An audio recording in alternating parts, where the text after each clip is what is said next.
All right, guys, can you all hear me? Yep.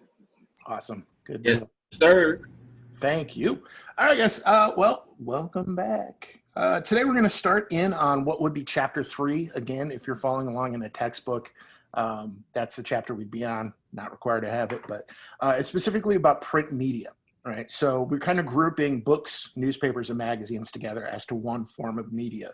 There are obviously important differences between a book, a newspaper, and a magazine, and those industries. Right. There's important differences on how those industries operate, but for our purposes of this unit, we're just going to kind of group them together and look at print as a whole. Look at print as a technology. And really what we're kind of doing in this chapter is looking at almost this history of print media and this history of how we got to where we are today in the world of print mass communication, right? And it actually starts way back in 3500 BC, right? So 3500 BC is when we see the first known pictographs being carved in stone. And a pictograph is like cave paintings, right? Cave drawings, where you think about they're just a picture that represents a word. So it's over 5,000 years ago that human beings first started recording ideas in a format that would be easily seen by wide audiences, oftentimes unknown audiences, right? Remember back to our definition of mass communication. The idea here is you have a single sender putting a message out to a very broad, very large audience that's often unknown.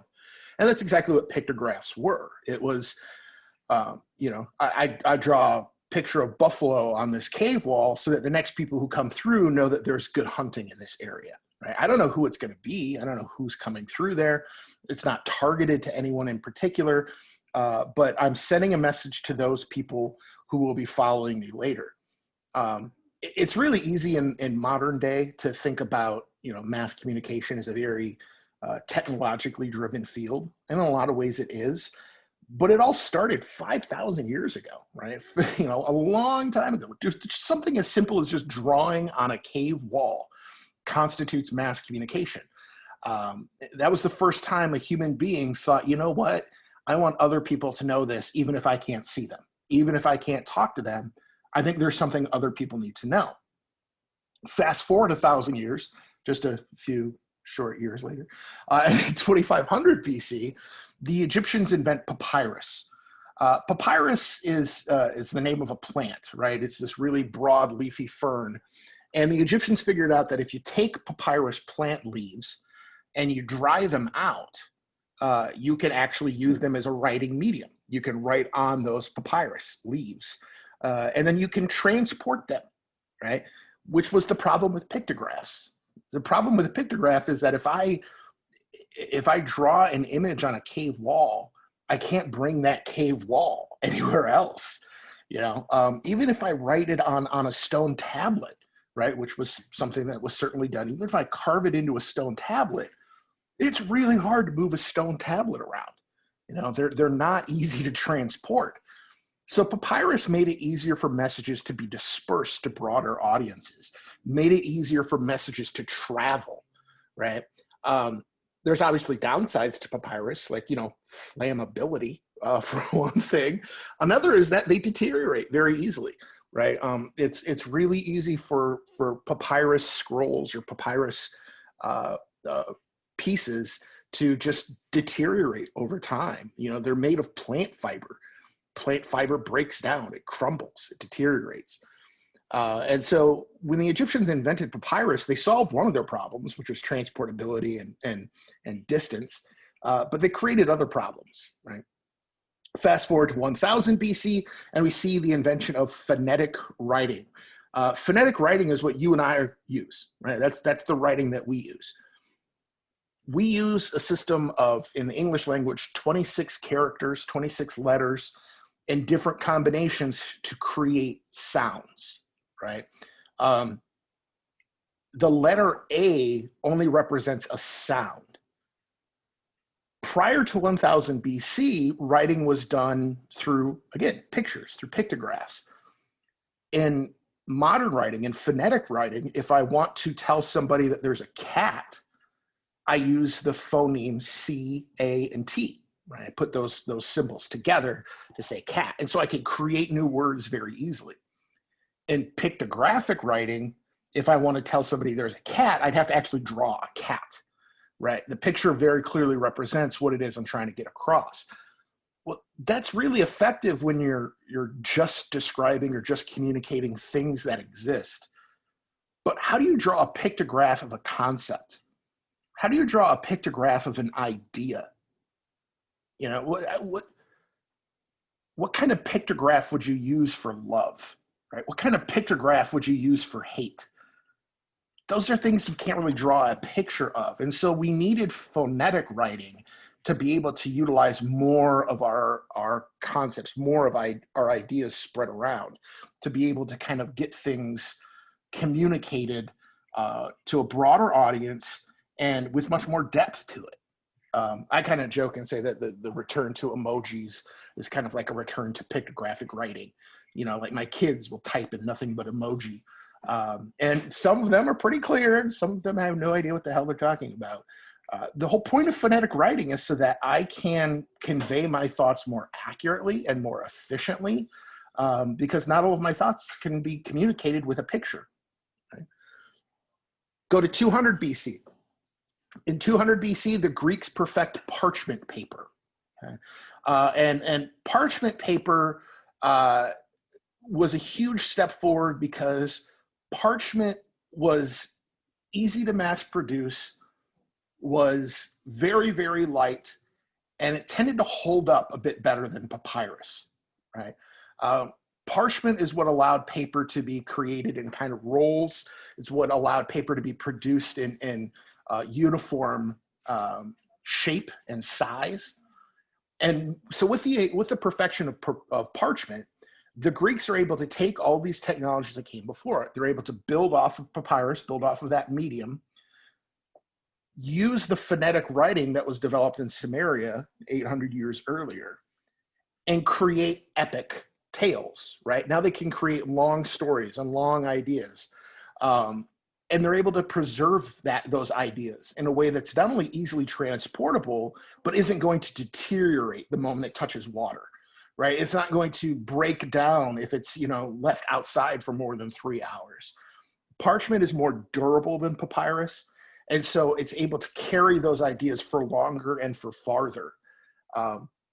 We still have parchment relics today, right? You can still go to a museum and find parchment remnants and parchment scrolls that were written in ancient Greece. They still survive 2,000 years later. So that was an important step forward when we're talking about mass communication, because if an idea can't make it to your audience, how can that idea possibly be understood by your audience? And so having that parchment allowed the Greeks to spread their messages and spread their concepts and their ideas all over the known world. Because you can now take your books with you very easily. You can now take your stories with you very easily. Go 300 years into the future, and the Chinese invent paper. It's not exactly paper as we know it today, but the concept is one and the same. All right? So it was 300 years after parchment was developed that the Chinese developed the concept of paper using wood fibers to press and create this new product, right? These can't be found in nature. Papyrus is something you can find in nature. Parchment is something that you can kind of refine from nature, but it's pretty natural. Paper was the first time that human beings went, you know what, let's create a whole new surface, a whole new idea that will drink up the ink, that will hold that ink. You can't just wipe it away. You can't just, put it in the rain and the ink is gone. Let's create a medium that is going to allow us to put our ideas down and transport those ideas anywhere in the world in a much more reliable way. In 1234 AD, the Koreans invent the copper press. And the copper press was a huge step forward in the idea of mass communication, because what it did is it allowed you to write out an entire page, engrave an entire page of text onto a sheet of copper. If you guys have ever done any kind of metalworking or any kind of electrical work or anything like that, copper is a very malleable metal, which means you can easily indent it. You can easily impress upon it. And so what the Koreans did is they would create a page of text in copper. They would engrave the copper with this text. Then you apply ink to the copper page, you press that page onto paper, and you create a relief print. Right? In other words, you can now reproduce the same page over and over and over again with ease, with incredible ease. It takes a long time to create the copper template, but once you have it, you can print off duplicates just over and over and over again, very, very simply. Prior to the invention of the copper press, the only way you could duplicate a book, you could replicate a book, was by hand transcription. So you have a copy of the finished book on one side and a blank book on the next to it, and you'd have to write down word for word what you read from the one book into the blank book next to it. As anybody who's ever taken notes before knows, that's a really flawed process. It's really easy for things to go wrong by doing that, right? For one, you have to be able to read the original perfectly. If you can't read the original text, you're not going to you're not going to transcribe it properly. You're not going to, record it properly. It's very easy to read something and then your mind fills in the blanks or rephrases it in a way that you don't even notice when you're writing it down. So we have mistranscriptions just because of the natural human flawed process. So having the copper press was a huge step because now we could guarantee that not only could those ideas be easily reproduced, but they could be consistent, right? Whatever is printed on the first copy is the exact same thing that's going to be printed on the 319th copy. That was not a guarantee that we could have before the copper press. In 1300 AD, the Europeans started using paper. I like to point this out for a couple of reasons. Number one, to kind of show just how long it takes for ideas to spread in the ancient world. And number two, because in Western education, we tend to focus on, Western history. And I like to point out the fact that it took Europeans 1,200 years to get on board. The Chinese had it in 100 AD, and the Europeans didn't figure this out until 1300. It's kind of funny. And then in 1455, you get Johannes Gutenberg inventing movable type. This is a huge deal. This is probably one of the few historical points most people will know about print media, right? Oh, the Gutenberg Bible. Gutenberg invented movable type. But why? Why is that important? Who cares? Why should you care? Again, the Koreans invented the copper press, which was a way to duplicate an entire page at a time, which is fantastic. That's a huge leap. But that copper plate is only good for that one page, right? You'd have to remelt and reforge a copper sheet if you wanted to reuse it for a different page, right? To write something else, to duplicate something else. What Gutenberg did was figure out, instead of using the page as the base unit, let's use the letter as the base unit. So Gutenberg, instead of creating whole sheets of text, created blocks of letters. So you'd have a T and an S and an R and a V and a U. And then you could stack those letters together. You could frame those letters together to write out a page, duplicate it 500 times using the same process as the copper press. You apply ink to the letters, push it onto paper, creates a relief, and you could do that over and over and over again. Then you could simply rearrange the letters for page 2. So it decreased how much time it took to make a new page, and it also decreased the amount of waste from creating a page, right? You didn't have to reforge anything. You didn't have to throw anything away. You just rearranged the letters. And now we can have perfect duplications in mass quantities quicker, cheaper, and easier. It's not until Gutenberg invents the movable type that we see people actually being exposed to writing in broad terms. So just look at this history, right? Just on the screen, look at this history.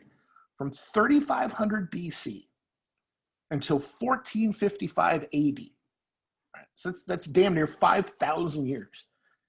5,000 years between someone saying, I think other people should know this, and people being able to actually disseminate those ideas broadly and easily, right? That's a slow trudge. That's a slow moving history. And again, I like to point that out because in modern day, we're spoiled. We're spoiled. One of the things we're going to see as we move through the next few units is just how quickly things progress now and how quickly we go from, wow, this is an interesting idea, to holy shit, it's everywhere and it's really easy to access. You know, it took 5,000 years to go from the concept of mass communication to the practical reality of being able to do it well. Any questions on any of that stuff that's on there so far?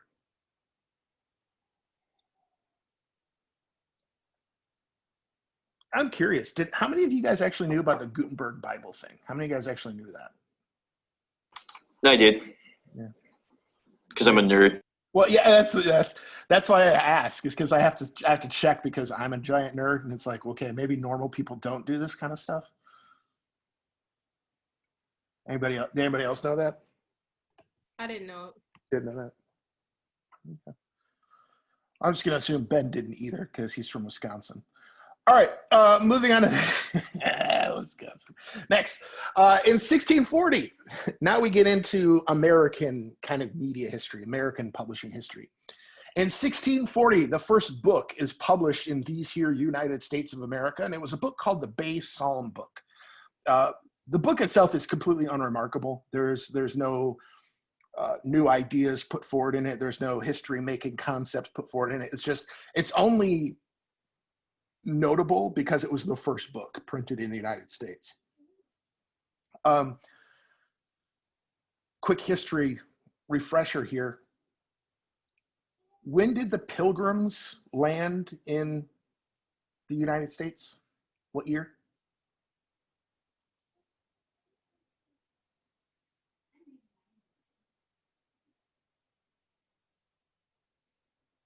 Anybody? Nobody knows when the Pilgrims landed in Plymouth Rock? Okay, I'm going to find all of your first grade teachers, and I'm going to yell at them. 1620. 1620 is when the Mayflower landed at Plymouth Rock. It took 20 years, only 20 years, from white people showing up to let's print a book.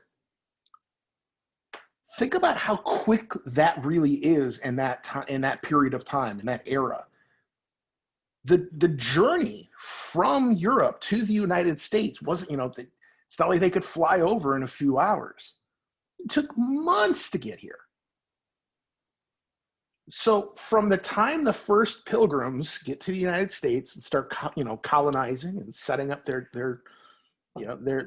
towns, they very quickly start sending over materials to print, sending over the machines and the devices they need to be able to print. That's how important the idea of publishing and the idea of written communication was at that period of time.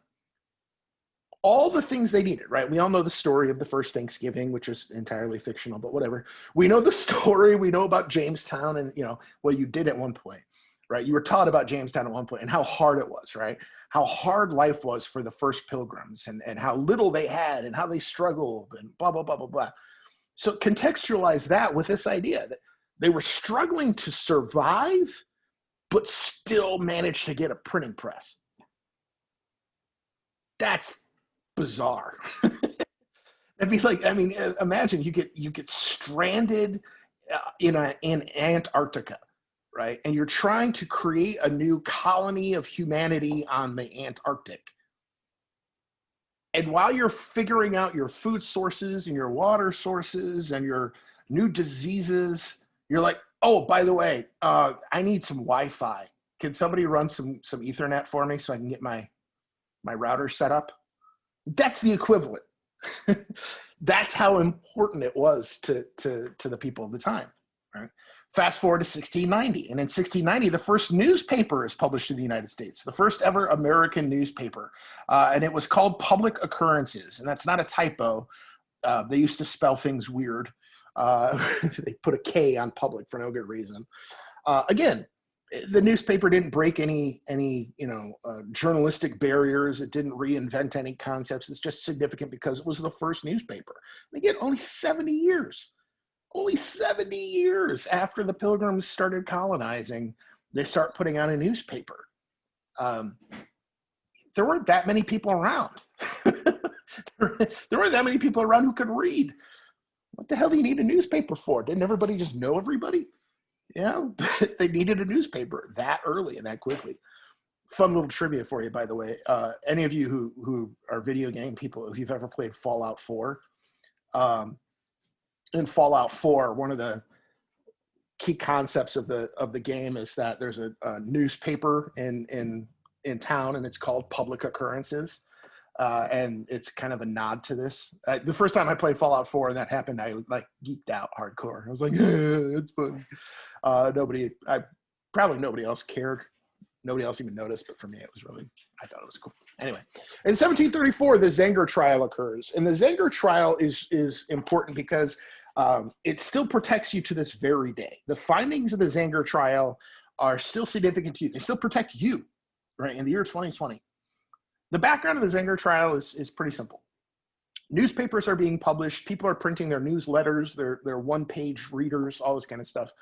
And the governor of New York, and the governors in 1734 weren't like governors today. Governors in 1734 were appointed by the king. They were, they carried out the crown's wishes, all that kind of stuff. This is pre-American Revolution. We were still a British colony at that point.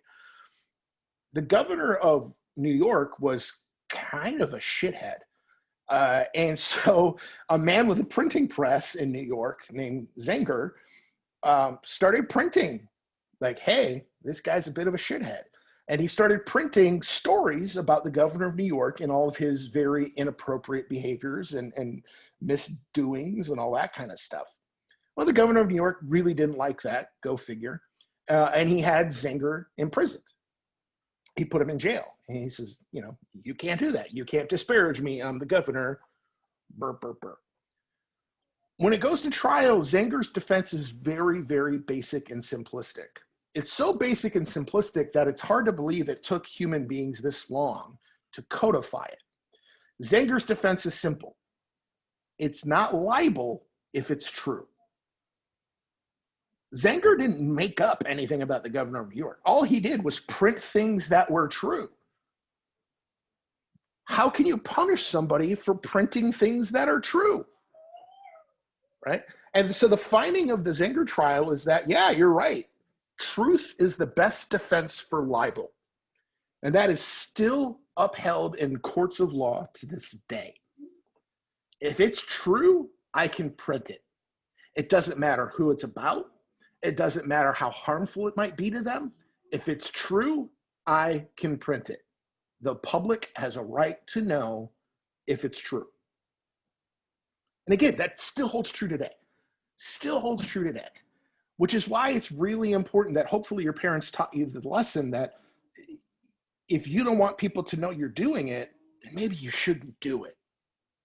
That's something I try to impress upon my kids all the time is if you don't want people to know that you did X, don't do X.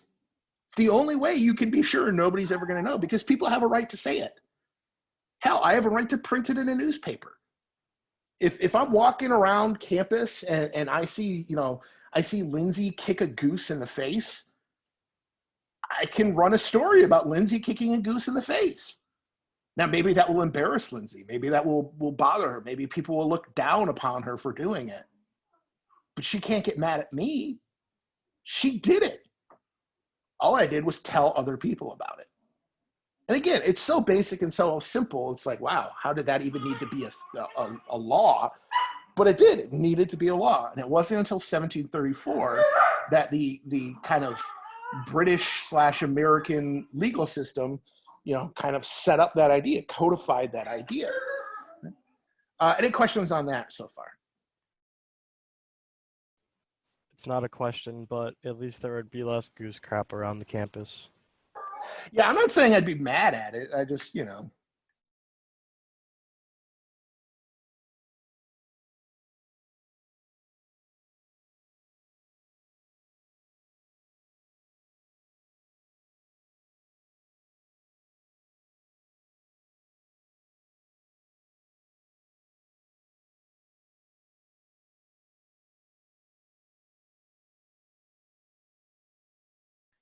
All right.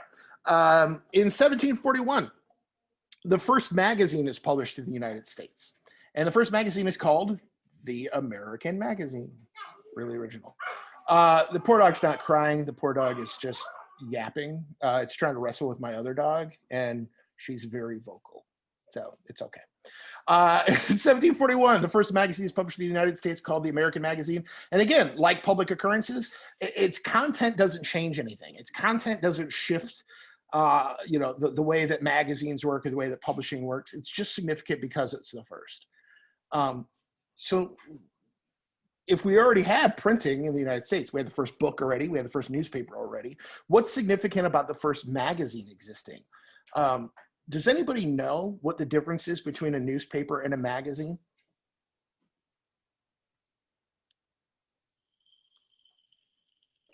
Number of pages? I don't know. That's a good guess. That's a good guess. Let's put it this way. How many of you have read a story from a newspaper? Yes. Yeah? Yes. Okay. How many of you have read a story from a magazine? Heck no. Yes. Have you noticed any differences between the type of reporting that goes on in a newspaper versus the type of reporting that happens in a magazine? Adam says gossip. He says that magazines are allowed to gossip. Any other thoughts? I think magazines are more for entertainment, so it's not as strict with the reporting. Okay. I just look at the pictures. Well, we know what kind of magazines Ben's picking. No. Dude, No. You said me. it. I didn't say those kind of pictures. Yeah, I know, but really, Ben, come on. And you wonder why I keep my opinions to myself. I thought it was just because you refused to defend them. But, sometimes. The difference between a magazine and a newspaper is that newspapers come out in a way that is all about the who, what, where, when. It's just about reporting what happened, right? It's very surface level. These are the facts. This is the first response. Magazines are about depth. Magazines are about telling the background. What are the long-lasting effects of this, right? Because a newspaper is intended to simply be a public record, right? Hey, here's what happened yesterday. Magazines are intended to add depth, to add context, to add color to those stories. To say, all right, these things happened, but here's all the other stuff we found out since that happened. Here's the follow-up to it. Here's the investigation we did into the origins of it. Magazines are about filling in the details. Newspapers are just about press release. It's just about who, what, where, when, boom, right? And it still holds true to this day. You look at a New York Times versus a Time magazine, right? Time magazine, they're going to do the investigative journalism. They're going to do the real deep dives into ideas. They're going to do the, full backgrounds and exposés. The New York Times is just going to tell you, who spoke yesterday and where they were and what they said. So it's 1741 is the first time that an American magazine is published that's, again, focused on depth, focused on color, focused on kind of bringing the story to a new level, not just, Joe kicked a goose yesterday. I don't know why I keep using the goose kicking thing. I don't know why that's on my mind. All right. In 1765, the Stamp Act is imposed upon the American people. Now, 1765, again, for all you history buffs out there, and I say that jokingly because obviously none of you care about history, but in 1765, we still had not fought the American Revolution. That meant we were still a colony of the British Crown. The Stamp Act was imposed on the American colonies by the British Crown. And what it was it was a tax on printing. It was a tax that said for every page that you print, you owe a penny, for example, to the Crown. So if you print 500 pages, that's $5, right? You owe to the King of England. This is bad because it's not based on how many you sell. It's based on how many you produce. There's a reason why sales tax is sales tax. If I create a product, I don't owe the government anything until I actually make money off of that thing. The Stamp Act said, no, once you make it, you owe us money. This was very, very, very poorly received in the colonies, not only because of that fundamental unfairness, but because of a very old adage in the newspaper industry that says, never pick a fight with someone who buys ink by the barrel. The idea there is, I have a way to get my message out to everybody. So if I don't like you, I can convince a lot of other people to not like you. So here we have in 1765, the British Crown pissing off everyone with a printing press in the United States.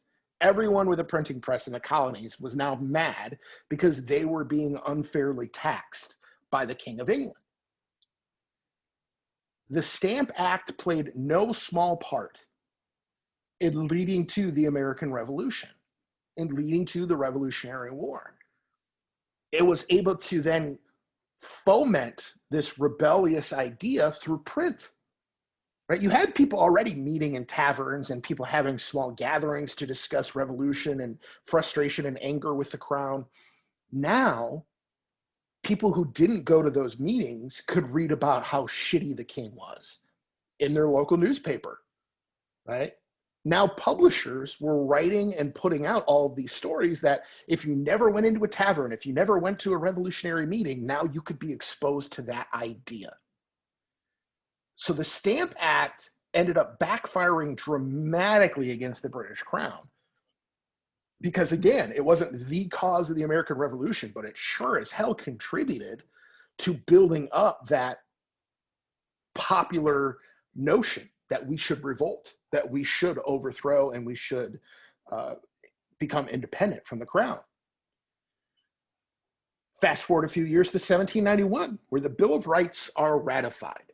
Okay. This is a question that I always ask and I always get disappointed in, and yet I keep asking because I'm dumb, I guess. What are the Bill of Rights?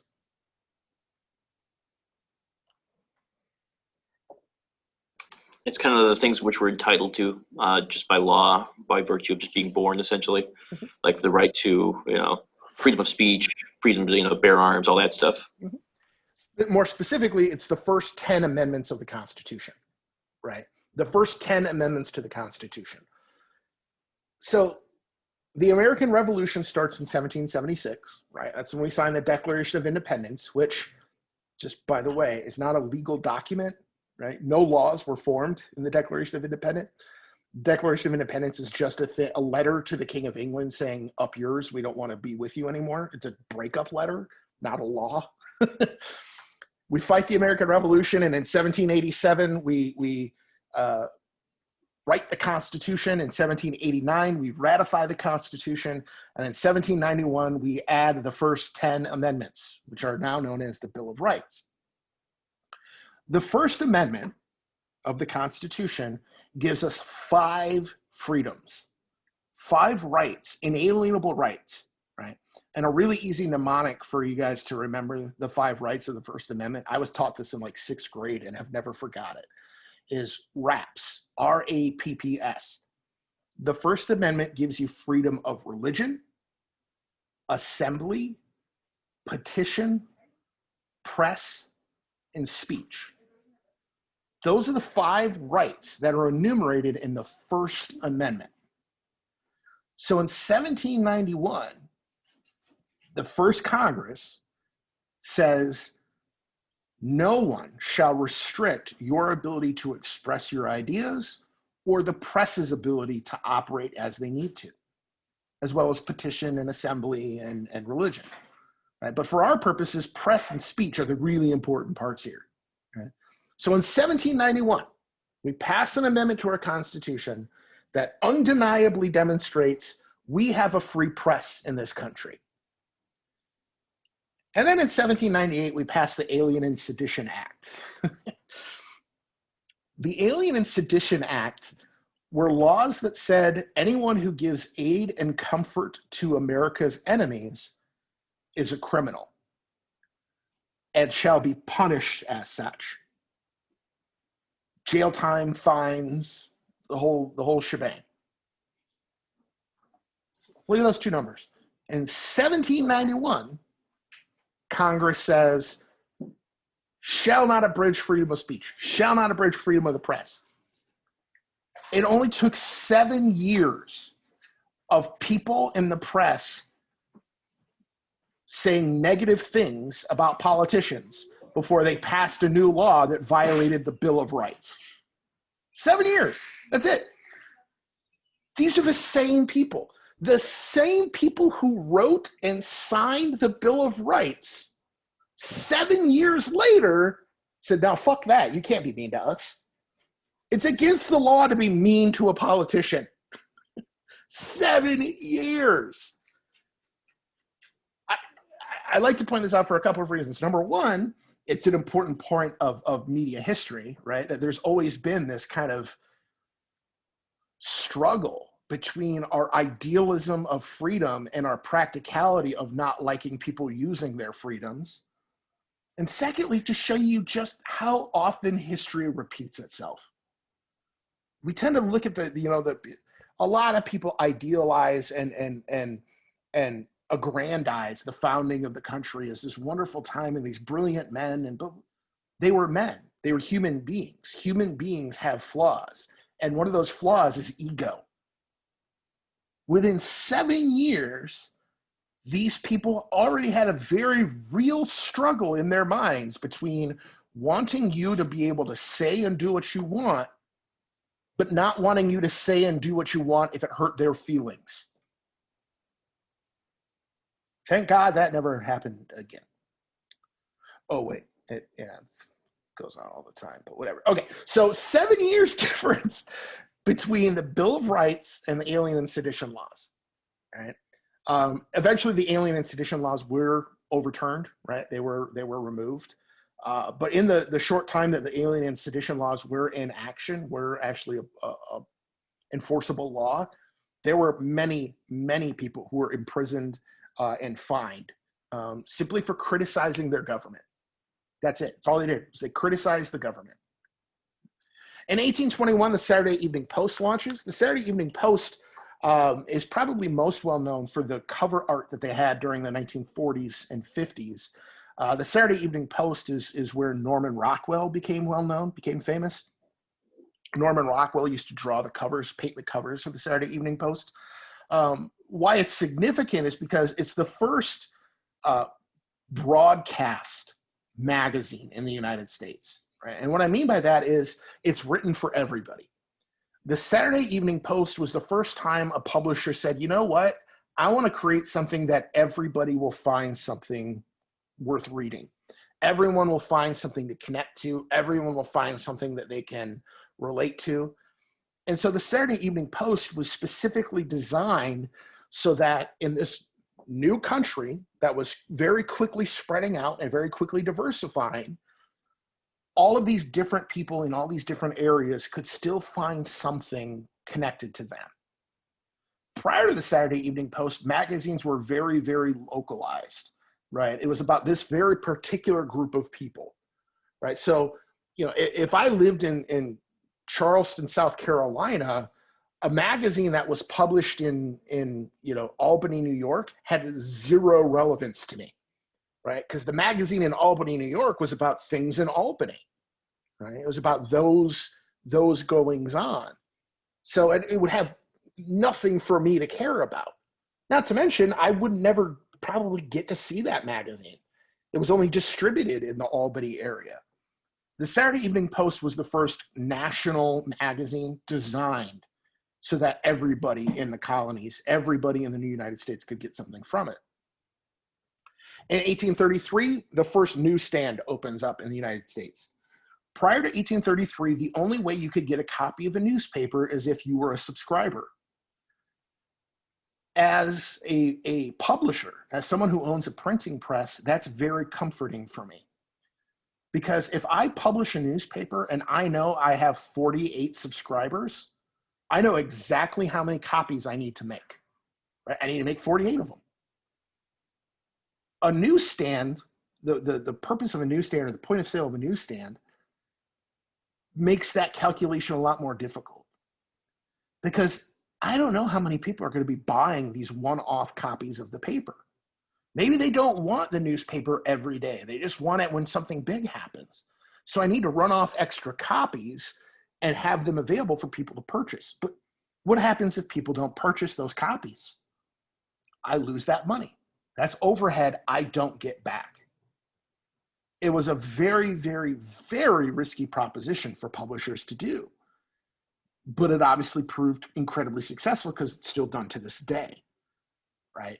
Without a doubt, the largest amount of income for any publisher is subscriptions, right? Subscriptions make the most money for a publisher. But they still have to run off newsstand copies because you will find people who just don't want the subscription but are willing to pay for the one-off.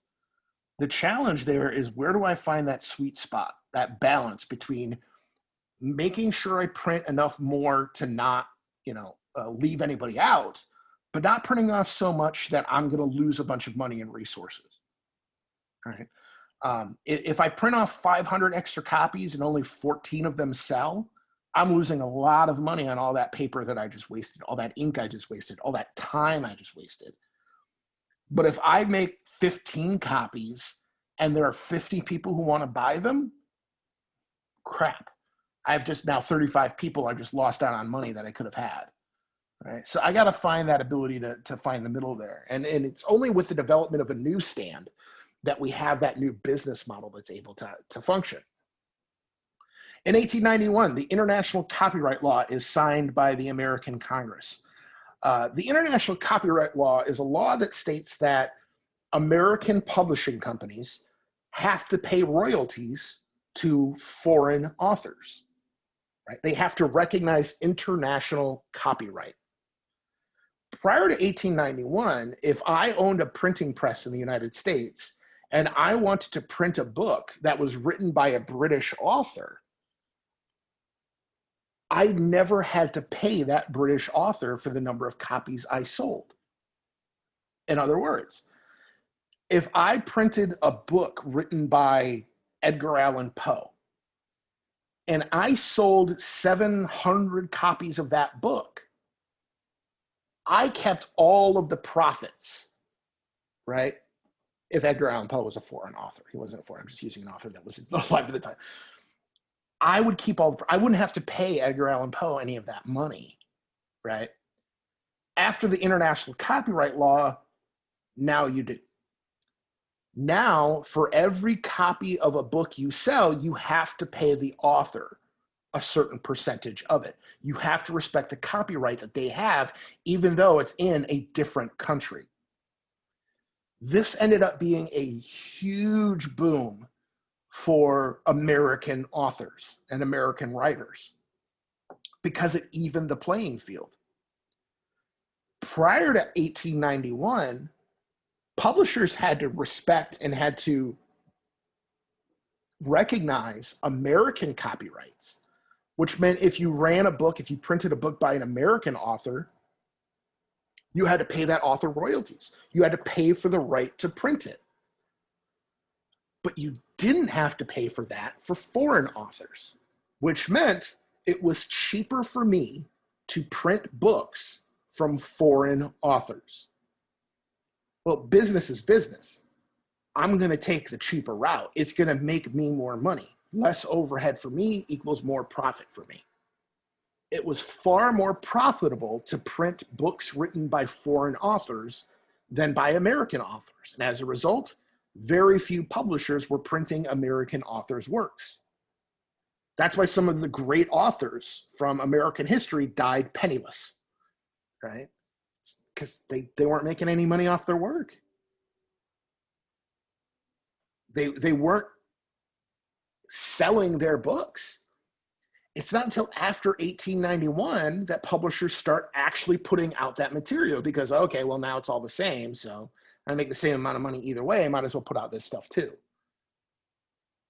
International copyright law was designed and absolutely successfully did promote American authorship. It made it a viable path for American authors to actually make a living, to actually make money at their craft. So way to go, Congress. Way to help out authors and stuff. All right, any questions on any of this stuff so far?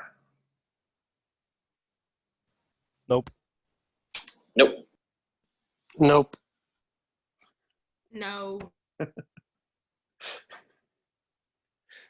You guys are so fun. I do have a question though. Yeah, what's up?